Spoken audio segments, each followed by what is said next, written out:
या देवी सर्वभूतेषु मां महालक्ष्मीरूपेण संस्थिता नमस्तस्यै नमस्तस्यै नमस्तस्यै नमो नमः। आइए भक्तों, आज सुनेंगे मार्गशीर्ष महालक्ष्मी व्रत कथा। तो एक बार बोलिए प्रेम से विष्णु भगवान की जय, लक्ष्मी माता की जय। पहले जान लेते हैं महालक्ष्मी व्रत कलश स्थापना, पूजा एवं व्रत की विधि के बारे में। यह व्रत पूजा करने से माता महालक्ष्मी प्रसन्न होती है तथा सुख शांति एवं धन संपत्ति प्राप्त होती है। यह व्रत करने वाले स्त्री तथा पुरुष दोनों मन में स्वास्थ्य एवं आनंदमय होने चाहिए। इस व्रत को किसी भी महीने के प्रथम गुरुवार बृहस्पतिवार से शुरू कर सकते हैं। विधि नियम अनुसार हर गुरुवार को महालक्ष्मी व्रत करे। श्री महालक्ष्मी व्रत की व्रत कथा को पढ़े या सुने। लगातार 8 गुरुवार को व्रत पालन करने पर अंतिम गुरुवार को समापन करे। वैसे यह व्रत पूजा पूरे वर्ष भर भी कर सकते हैं।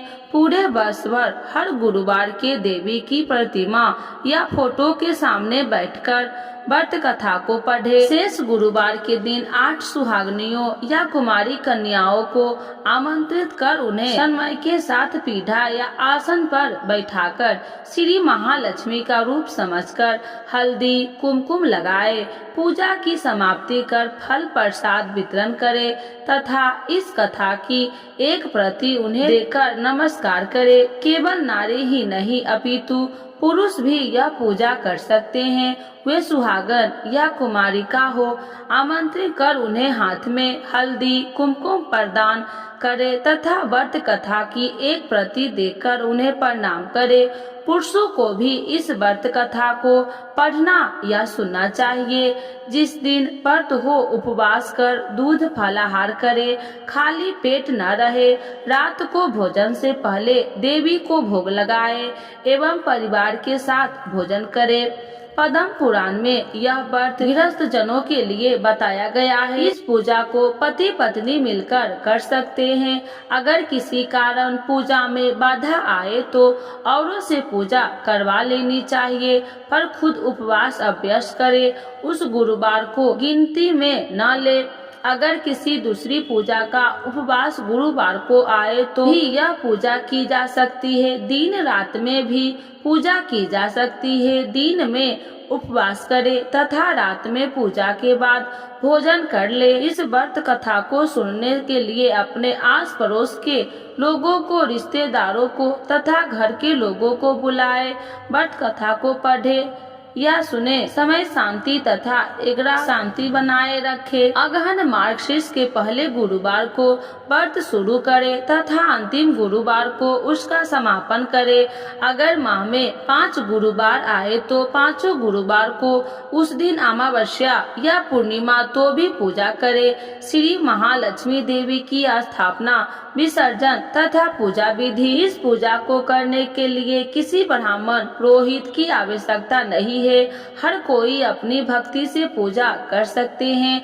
एक दिन पूर्व ही घर को गोबर से लेप ले या फिर गीले कपड़े से पोंछ ले। इसके बाद एक ऊंचे पीढ़े या चौकी पर या छोटे मेज पर बीच में थोड़े गेहूं या चावल रखकर एक साफ सुथरे पीतल के लोटे को पानी से भरकर चावल या गेहूं पर रखे। पानी में सुपारी, कुछ पैसे और दुर्वा घास डाले। ऊपर से लोटे के चारों तरफ 5 तरह के पेड़ के 5 या 7 पत्ते डालकर बीचों बीच एक नारियल रखे। उस नारियल पर बाजार में उपलब्ध देवी के मुखौटे या चेहरे का बांधिया चिपका दे और लोटे पर हल्दी कुमकुम लगाए और साथ ही उस लोटे के गले में लोटे के हिसाब से लहंगा बांध दे और नारियल के ऊपर एक छोटी चुनरी भी चढ़ा दे। साथ ही देवी की प्रतिमा या फोटो को पूर्व दिशा में मुंह करके या उत्तर दिशा में मुंह करके स्थापना करनी चाहिए। इस व्रत कथा में जो फोटो है उसे भी सामने रखे तथा पूजा प्रारंभ करे। इसके बाद आचमन करे। ओम केशवाय नमः, ओम नारायणाय नमः, ओम माधवाय नमः। इन 3 मंत्रों को पढ़कर प्रत्येक मंत्र के एक एक आचमन करे। फिर ओम गोविंदाय नमः बोलते हुए हाथ धोले। फिर देवी को फूले से जल की छींटा देते हुए स्नान करवावे और हल्दी कुमकुम लगाए, पुष्पहार अर्पित करे, धूप दीप जलाए। फिर इसके बाद भोग लगाकर महालक्ष्मी व्रत के महात्म्य का पाठ करे। शुरू में महालक्ष्मी नमन अष्टक का पाठ करे। फिर देवी को प्रणाम करके कथा का पाठ शुरू करे। कथा की समाप्ति पर देवी की आरती उतारे तथा फिर से प्रणाम करे। रात को फिर देवी की पूजा करे, मिष्ठान का भोग लगाए तथा गौ माता के लिए भी अन्न रखे और दूसरे दिन सुबह गौ माता को उनका हिस्सा अर्पित करे। इसके बाद परिवार के सदस्यों के साथ मिलकर भोजन करे। दूसरे दिन सुबह स्नान करके पेड़ के पत्तों को निकाले और घर में अलग अलग जगह रखे पानी को समुद्र, नदी, तालाब, कुएं या तुलसी की क्यारी में डाल दे। जिस जगह पूजा हो वहीं हल्दी कुमकुम छिड़क कर 3 बार प्रणाम करे। इस प्रकार महीने के हर गुरुवार को करे। मार्गशीर्ष अघन मास के 4 गुरुवार हो तो 4 और 5 हो तो 5 को इसी प्रकार पूजन करे। पद्म पुराण में कहा गया है कि जो कोई भक्त हर वर्ष श्री महालक्ष्मी जी का यह व्रत करेगा उसे सुख संपदा और धन वैभव होगा। कुछ लोगों इसे केसरी व्रत भी कहते हैं, परंतु इस व्रत में किसी खास रंग की परिधान कोई जरूरत नहीं है। इसके अलावा महालक्ष्मी मंत्र, चालीसा, आरती इत्यादि का भी पाठ करना चाहिए। आप जानते हैं महालक्ष्मी व्रत पूजन सामग्री 1 नारियल पानी वाला, 1 सुपारी, 1 हल्दी की गांठ, 1 रुपया या कोई सोना या चांदी का सिक्का कलश में डालने के लिए, 1 लोटा चौकी या छोटा टेबल पर रखने के लिए, 1 स्वस्थ धुआ हुआ वस्त्र पाटा या चौकी पर बिछाने के लिए, 1 कलश जिस पर नारियल की स्थापना हो सके, 5 प्रकार के फल, 5 पेड़ों के पत्ते, बरगद, पीपल, आम, अशोक, पाराकार, जो भी बड़े पत्ते मिल जाए। श्री महालक्ष्मी महात्म्य की व्रत कथा। गुरुवार की कथा। तो एक बार बोलिए प्रेम से विष्णु भगवान की जय, लक्ष्मी माता की जय। आइए भक्तजनों ध्यान से सुने श्री महालक्ष्मी की व्रत कथा, गुरुवार की व्रत कथा। इसे श्रवण और पाठन करने से दुख दरिद्र दूर हो जाता है। श्री महालक्ष्मी माता की कृपा से सुख संपत्ति ऐश्वर्य प्राप्त होता है, मन की इच्छा पूरी होती है। श्री महालक्ष्मी माता के अनेक रूप तथा नाम है। भूतल वे छाया है, शक्ति, तृषा, शांति, जाति, लज्जा, श्रद्धा, कांति, वृत्त, समृद्धि, दया, तुष्टि, माता, अधिष्ठात्री एवं लक्ष्मी के रूप में स्थिर है। उन्हें प्रणाम करते हैं। कैलाश पर्वत पर पार्वती, क्षीर सागर में सिंधु कन्या, स्वर्ग लोक में महालक्ष्मी, भूलोक में लक्ष्मी, ब्रह्मलोक में सावित्री, ग्वालों में राधिका, वृंदावन में रावेश्वरी, चंद्रवन में चंदा, चपकवेल में गिरजा, आदन में पदा, मिल्ट्यू में मालती, कुंड नंदन में कुंडदती, केतकी वन में सुशीला, कंठ वन में नममाला, राजप्रसाद में राजलक्ष्मी और घर घर में गृहलक्ष्मी इन विभिन्न नामों से पहचानी जाती है। इस तरह सर्वथा चारों और सर्वभूत में सुपरिचित माता श्री महालक्ष्मी की यह कथा है। अब हम इसका श्रवण पाठन करेंगे। भारतवर्ष के सौराष्ट्र देश के द्वापर युग की यह कहानी हुई है। सौराष्ट्र में उस समय भद्रासर्वा नामक के राजा थे। वे बड़े पराक्रमी थे। राजा 4 वेद 6 शास्त्र 18 पुराणों का उन्हें ज्ञान था। उनकी रानी का नाम सूरज चंद्रिका थी। रानी दिखने में सुंदर और सुलक्षण थी तथा पतिव्रता थी। उन दोनों को 7 पुत्र तथा उसके बाद एक कन्या का वरदान मिला था। कन्या का नाम श्याम बाला थी। एक बार महालक्ष्मी जी के मन में आया कि जाकर उस राजा के राजप्रसाद में रहे। इससे राजा को दुर्गनी धन दौलत की प्राप्ति होगी और वह इन धन दौलत से अपनी प्रजा और सुख दे पाएगा। गरीब के घर अगर रहे और उसे धन दौलत प्राप्त हो, वह स्वार्थी की तरह केवल अपने ऊपर ही खर्च करेगा। यह सोचकर श्री महालक्ष्मी जी ने बुढ़िया ब्राह्मण स्त्री का रूप धारण किया। हाथ में लाठी लिए लाठी के सहारे रानी के द्वार तक पहुंची। यद्यपि उन्होंने बूढ़ी औरत का रूप धारण किया था, पर उनके चेहरे पर देवी का तेज था। उन्हें देखते ही एक दासी सामने आई। उसने इनका प्रणाम धाम काम कर पूछ डाला।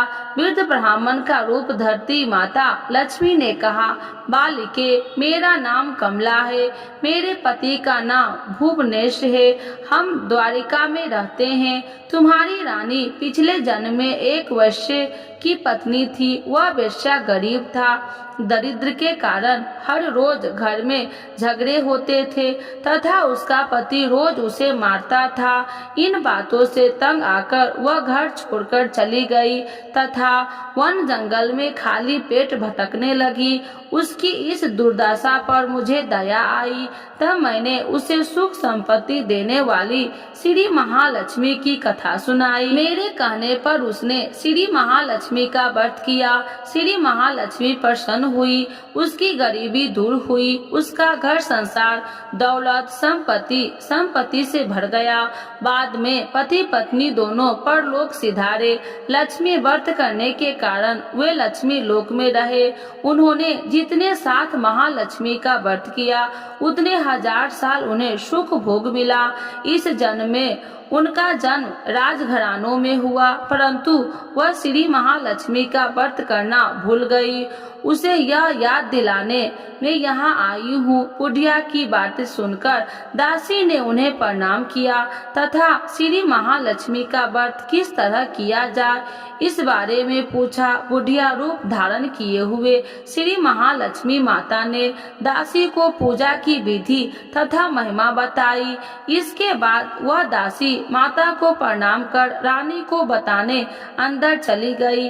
राज वैभव में रहते हुए रानी को अपने ऐश्वर्य पर बहुत घमंड था। संपत्ति तथा अधिकार की वजह से वह उत्तम उन्मत्त हो गई थी। दासी द्वारा बताई गई बुढ़िया की बातें सुनकर वह आग बबूला होकर राजद्वार पर आकर बुढ़िया रूपी श्री महालक्ष्मी पर बरस पड़ी। उसे यह मालूम नहीं था कि श्री महालक्ष्मी माता बुढ़िया का रूप धारण किए द्वार तक आई है, परंतु रानी का इस कदर रूख प्रभाव तथा अपना अनादर देखकर माता ने वहां ठहरना ठीक न समझा।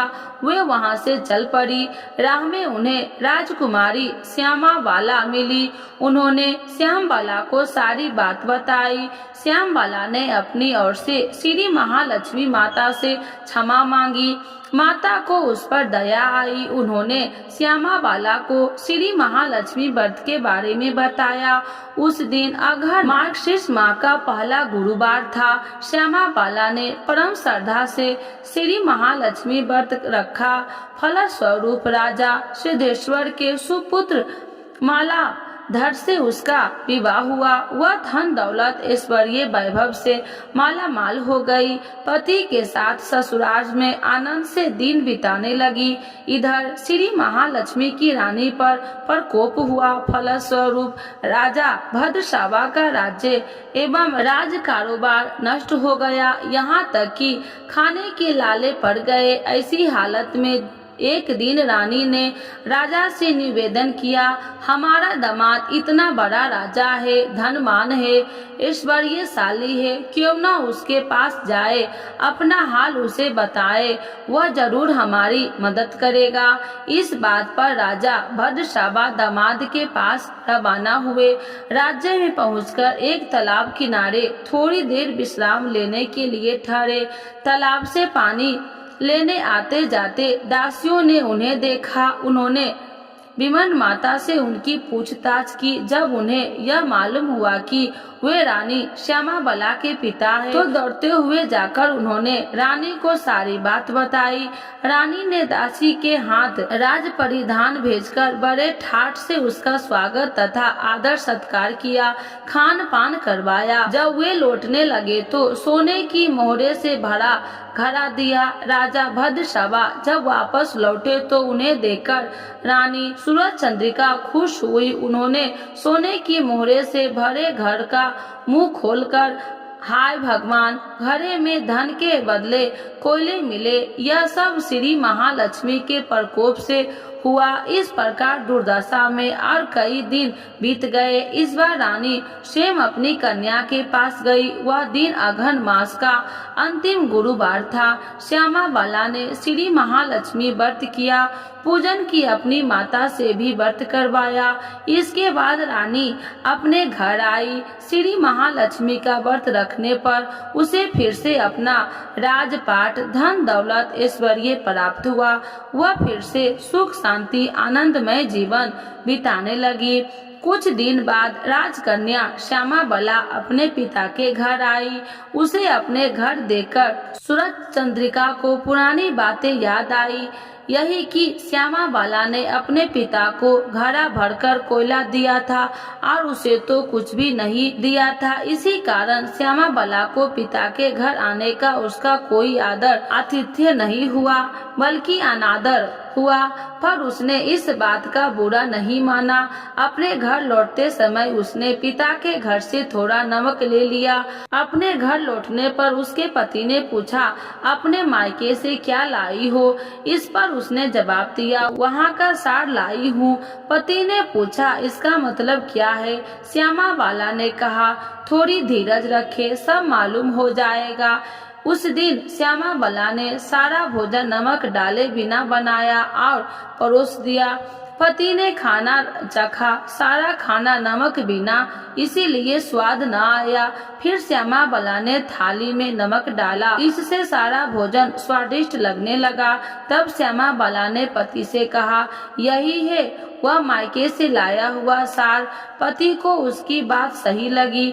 फिर वह दोनों हंसी मजाक करते हुए भोजन करने लगे। कहा गया है कि इस तरह जो कोई श्रद्धा भाव से श्री महालक्ष्मी की पूजा करे, उसे माता की कृपा प्राप्त होती है, सुख संपत्ति शांति प्राप्त होती है, सभी मनोकामनाएं पूर्ण होती है। परंतु यह सब प्राप्त होने पर माता की पूजा को भूलना नहीं चाहिए। हर गुरुवार को व्रत पाठ अवश्य करना चाहिए। इस तरह श्री महालक्ष्मी की महिमा को भक्तों को मनोकामना पूर्ण करती है। इस प्रकार श्री महालक्ष्मी की गुरुवार की कथा संपूर्ण होती है। तो एक बार बोलिए प्रेम से विष्णु भगवान की जय, लक्ष्मी माता की जय, सर्वदेवी देवताओं की जय। आरती श्री महालक्ष्मी जी की।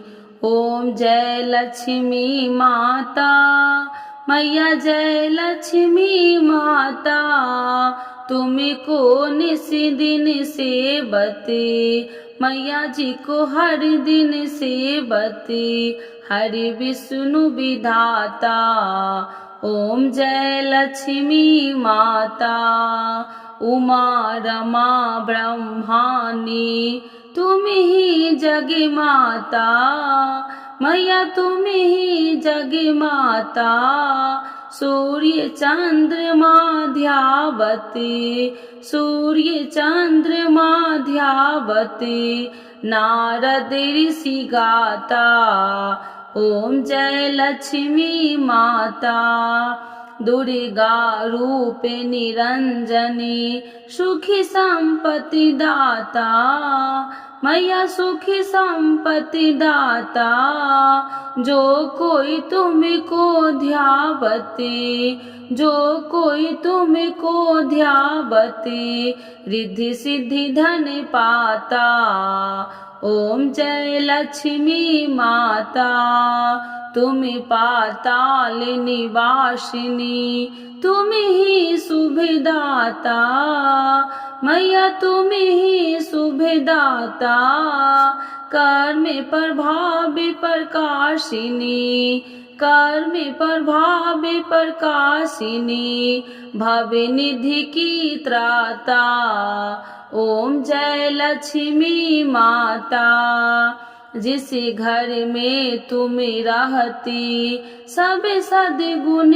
आता मैया सब सद्गुण आता सब संभव हो जाता सब संभव हो जाता मन नहीं घबराता ओम जय लक्ष्मी माता तुम बिन यज्ञ न होते वस्त्र न कोई पाता मैया वस्त्र न कोई पाता खाने पान का वैभव खाने पान का वैभव सब तुमसे आता ओम जय लक्ष्मी माता शुभ गुणी मंदिर सुंदर क्षीरो दधी जाता मैया क्षीरो दधी जाता रात्रि चतुर्दशी तुम बिन रात्रि चतुर्दशी तुम बिन कोई नहीं पाता ओम जय लक्ष्मी माता महालक्ष्मी की आरती जो कोई जन गाता मैया जो कोई जन गाता उरी आनंद समाता पाप उतर जाता ओम जय लक्ष्मी माता मैया जय लक्ष्मी माता। तो एक बार बोलिए प्रेम से विष्णु भगवान की जय, श्री महालक्ष्मी माता की जय।